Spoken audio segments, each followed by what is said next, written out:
माजुरड्या मंदाकिनीचा आदिराने असा काय उतरवला माज की राजवाड्यांच्या घरामध्ये उठला मोठा गोंधळ. तर नक्की काय झालं चला तर बघूया.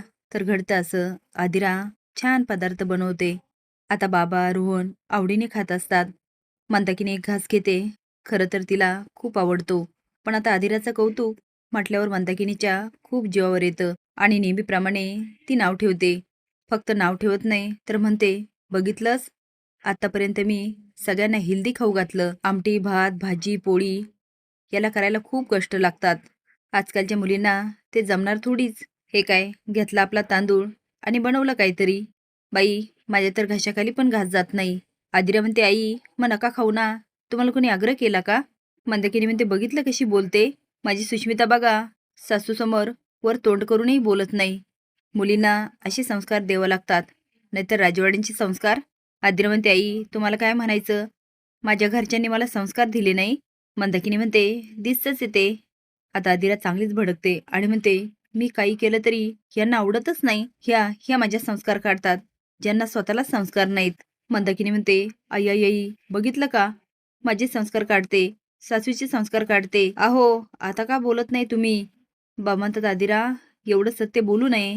आदिरा रोहन खुदू हसतात, पण मंदाकिनीचा मात्र खूप जाळ होतो. आता ही छोटी गोष्ट मोठी होते आणि आदिरा माहेरी जाते. पण काही केल्या रोहनला आदिराशिवाय काय होत नाही. तो आता तिला भेटण्यासाठी रात्री अंगावर घेतो आणि राजवाड्यांच्या घरात शिरतो. आता हे राजवाड्यांच्या घरात बघतात आणि चोर करायला लागतात. आता सगळेजण गुपचूप त्याच्या मागे फिरत असतात.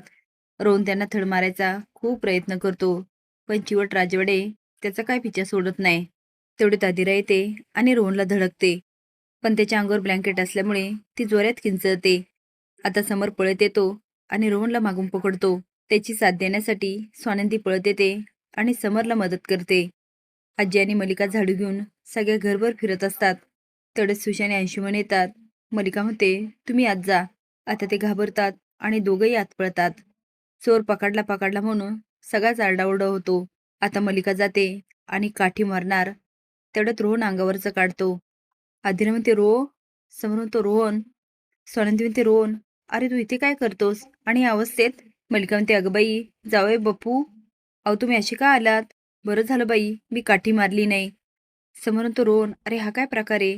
तू दारातून आत यायचं ना, असा का आलास? तर तो काय ना सर, मला आदिराला भेटायचं होतं.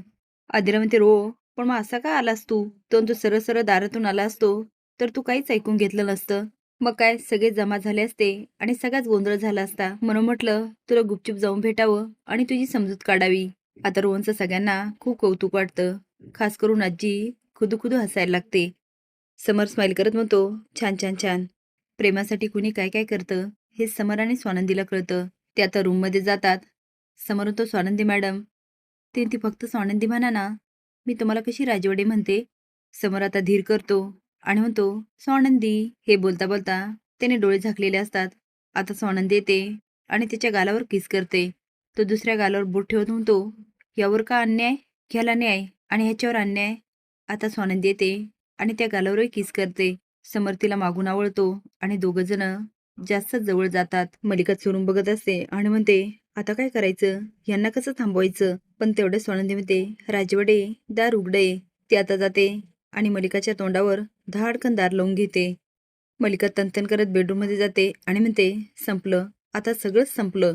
शेवटी समर आणि स्वानंदी आलेच एकत्र. असेच नवीन अपडेट जाण्यासाठी लाईक आणि सबस्क्राईब करा. धन्यवाद.